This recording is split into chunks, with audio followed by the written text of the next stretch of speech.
Nagpatuloy sa mga pag-atake ang militar ng Estados Unidos sa Iran sa ikasiyam na sunod na gabi.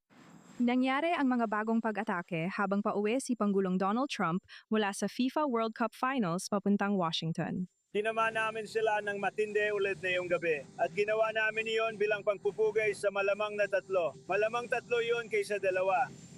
Mga dakilang makabayan. Binanggit ni Trump ang pagdami ng nasawing sundalong Amerikano sa rehiyon. Ayon sa CENTCOM, may nakita silang di pa natutukoy na mga labi habang hinahanap ang sundalong Amerikano na nawawala matapos ang pag-atake ng ballistic missile ng Iran noong Biyernes sa Jordan, kung saan 2 pang sundalong Amerikano ang namatay. Kinumpirma ng militar na namatay ang isang kasapi ng militar ng Estados Unidos sa Hilagang Iraq noong Sabado habang isinasagawa ang kontroladong pagpapasabog sa mga labi ng bumagsak na Iranian drone. Ayon sa US Central Command, ang pinakabagong pag-atake ay tinarget ang mga pasilidad militar sa timog baybayin ng Iran para pahinain ang kakayahan ng Tehran na magbanta sa paglalayag ng mga barko sa Strait of Hormuz. Iniulat ng Iranian media ang mga pag-atake sa mas malalim na bahagi ng bansa, kabilang ang hilagang kanlurang lungsod ng Tabriz. Tumugon ang revolusyonaryong gwardiya ng Iran sa pamamagitan ng pag-atake sa Bahrain at Kuwait. Ayon kay US Secretary of State Marco Rubio, mas ginastos ng pamunuan ng Iran ang mga yaman nito sa pagpopondo sa mga armadong grupo sa reyon kaysa sa sariling mamamayan. At isa sa mga dahilan kung bakit lugmok ang Iran, gayong mayaman itong bansa. Mayamang bansa ang Iran. Isa sa mga dahilan ng kaguluhan sa Iran ay dahil ang bawat kinikita ng rehimen mula sa pagluwag ng mga sanksyon o benta ng langis ay ini-invest nila sa Hezbollah at Hamas. Gumastos sila ng bilyon-bilyong dolyar para suportahan ang mga milisya sa Iraq, Hezbollah at Hamas. Hindi nila ginagawa. Dapat ay ginagastos nila ang bilyon-bilyong dolyar na yon para suportahan ang mga tao sa Iran. Ayon sa Iran, sa kabila ng patuloy na palitan ng mga pag-ataking militar, tuloy pa rin ang hindi direktang pakikipag-ugnayang diplomatiko ng Iran at Estados Unidos sa tulong ng mga tagapamagitan sa reyon. Kamakailan, aktibo ang diplomatikong aparato at tumanggap kami ng ideya mula sa ilang tagapamagitan. Kasama ko sa studio si Ariel Oseran, Senior Middle East Correspondent ng I-24 News English. Ariel, maaari mo ba kaming bigyan ng pinakabagong balita sa nakaraang oras? Muling tumunog ang mga sirena sa Bahrain ng ilang beses ngayong araw lang. Ano ang nangyayari ngayon sa Gulf? Pinag-uusapan natin ng ika-6 na beses na tumunog ang mga sirena, ika-6 na beses sa Bahrain sa nakalipas na 24 na oras ang pinakahuli. Ang mga pulang air raid siren ay pinaandar sa loob ng nakaraang kalahating oras na nagpapakita na ang Bahrain ay patuloy na isa sa mga pangunahing target ng mga pag-atake ng Iran sa mga nagdaang oras. Kasabay nito, nakakatanggap din tayo ng mga ulat mula sa Iran ng mga pansabog sa Shiraz sa Timog at pati na rin sa mga nakaraang minuto sa baybaying bayan ng Sirik. Ngayon, ito ay tumutugma sa mga kamakailang pang-target ng US sa mga kakayahang militar ng Iran sa kahabaan ng kipot ng Hormuz na sinusubukang pahinain ng kanilang kakayahan na ilagay sa panganib at bantaan ang ligtas na pagdaan ng mga komersyal na barko sa estratehikong daanan ng tubig. Nakita natin sa nakalipas na 24 na oras ang hindi bababasa. 2 karagdagang barko ang tinarget ng Iran. Hindi lang komersyal na barko ang tinatarget ng puwersa ng Iran na siyang nag-udyok sa mga pag-atake ng US noong una. Patuloy din nilang inaatake ang mga Gulf Arab na bansa, tulad ng pinakahuling insidente sa Bahrain. Ariel, babalikan ka namin sa iba't ibang bahagi ng broadcast. Salamat. Habang lumalala ang sitwasyon, pinangalanan na ng US Department of Defense ang 2 Amerikanong sundalong napatay sa pag-atake ng Iran sa Jordan. 25 taong gulang na unang Teniente Tyler James Freehan mula Hawaii at 19 na taong gulang na pribadong sundalo Isabella Gonzalez mula Texas. Ito ang unang mga Amerikanong namatay sa pag-atake ng Iran mula Marso.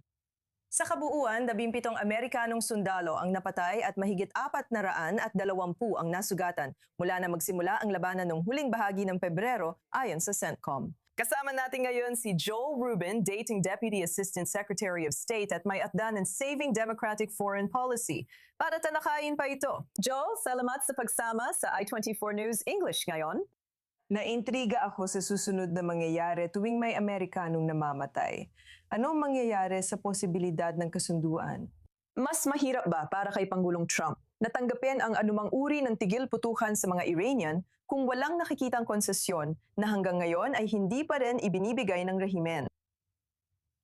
Oh, Nicole, masaya kong makasama ka at salamat sa pagbanggit ng mga pangalan ng mga nasawi. Malungkot para sa mga Amerikano na makita ang ating mga sundalong nasawi sa sigalot sa gitnang silangan na, sa totoo lang, pinupukaw ng mga Iranian. At sa tingin ko, kailangan nating maging malinaw pagdating sa diplomasya at kung ano ang susunod na hakbang. Nakuha lang Iran halos lahat at higit pa sa kanilang gusto sa MOU na yon na negotiate kasama si Pangalawang Pangulo Vance. Nakuha nila ang mga pangako ng napakalaking benepisyong pang-ekonomiya at maraming iba't ibang uri ng pamumuhunan sa Iran na nakasaad sa MOU na yon. At pagkatapos, hindi nila ito sinunod. Sa tingin ko, ang hamon ni Pangulong Trump ngayon ay habang bumabalik siya sa aksyong militar para mapasunod ang Iran, alam niyang hindi ito handang sumunod. Tumataas ang gastos at nababahala ang mga Amerikano sa ganitong labanan, lalo na dahil sa mga namatay. Sa ngayon, mukhang ayaw talagang sumunod ng mga Iranian, kaya balik tayo sa opsyong militar. Marami rito ay tungkol sa Kipot ng Hormuz. Nabigo agad ang MOU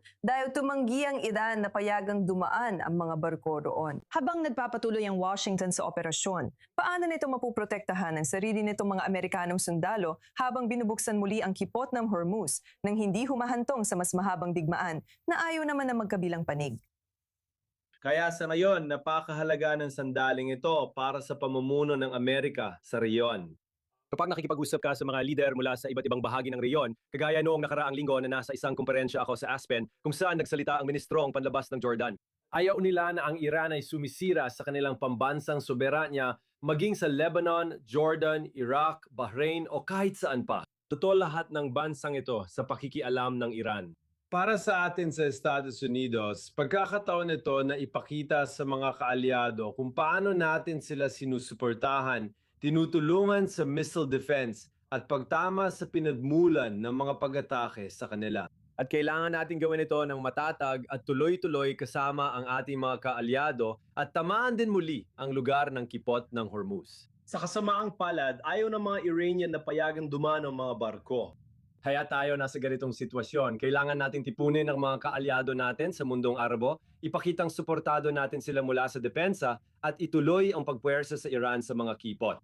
Para malaman nilang magdurusa rin sila at dapat sumunod, hindi lang bumalik sa usapan, kundi ito pa rin ang kanilang pinirmahan. May takot ba sa ilang bansang Arab at Gulf na hindi sila kayang protektahan o ipagtanggol ng Estados Unidos nitong mga nakaraang oras? Inatake na naman ang Bahrain. Tulad ng sabi mo, madaming base ng Amerika sa gitnang silangan ng binobomba nitong huling 24 na oras. Paano ipagpapatuloy ng Estados Unidos ang pagpapadala ng mensahe na pinoprotektahan nila ang kanilang mahahalagang kaalyado sa reyon? Kailangan natin, sa tingin ko, kahit may determinasyon ang administrasyon ni Trump, kailangan pa nilang dagdagan ng effort at pagsamayin ang mga ministrong panlabas. Tingnan mo, halimbawa ang Israel, na tinamaan ng mahigit 30,000 rocket at missile nitong mga nakaraang taon. Alam namin dito sa Estados Unidos ang laki ng arsenal ng Iran at mga grupong proxy nito sa reyon. Meron tayong magagamit na kagamitan. May mga kaalyado tayong tulad ng Ukraine at iba pa na nakabuo ng malakas na missile defense dahil sa kanilang digmaan laban sa Russia. Dapat nating pag-isain ito bilang mahalagang diplomatikong hakbang para malaman ng mga kaalyado na pangmatagalan tayong kasama nila. Sa mga nakaraang araw, yung MOU ay nagdulot ng tensyon sa rehiyon kahit ikinatuwa nilang matapos ang digmaan. Hindi rin sila sigurado sa pamumuno ng Amerika. Isa pang pagkakataon para kay Sekretaryo Rubin na lumabas at iparamdam sa mga kaalyadong Arabo na kasama at handa tayong makipagtulungan at ipakita ang pamumuno. Kung hindi natin gagawin, baka manatili tayo sa sitwasyon ito at patuloy na magpatuloy ang Iran sa paglalagay ng presyon sa reyon ng walang malinaw na sagot. Dapat kasama natin ang ating mga kaalyado at kailangan natin silang mapakilos ng husto. Isang napakahalagang sandali nasa rehiyon. Joe, kung magpapatuloy ang Iran sa pag-atake sa mga base ng US, ano ang susunod na antas ng paginting na ito? Kumbaga, na hindi pa nagagamit ng Washington. Ano sa tingin mo ang mangyayari sa susunod na 24 hanggang 48 oras? O susubukan kong sagutin ito sa dalawang paraan. Una, ang dinamika sa Washington kung saan babalik ang Kongreso ngayong linggo. Naipasa sa House ang War Powers Resolution na hinihikayat ang Estados Unidos na itigil ang kanilang aksyong militar doon at tatalakayin ito sa Senado sa mga susunod na araw. Magkakaroon ng pressure kay Pangulong Trump na huwag palalain ang sitwasyon at magpadala ng tropa. Sa ngayon, tuloy ang laban ng panghimpapawid at mga opensyon mula sa dagat.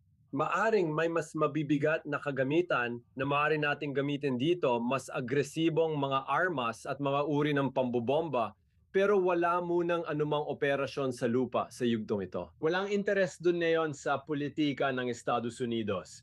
Joel Ruben, ikinagagalak naming makasama ka dito sa I-24 News English. Salamat sa pagbabahagi ng iyong pananaw. Salamat sa lahat.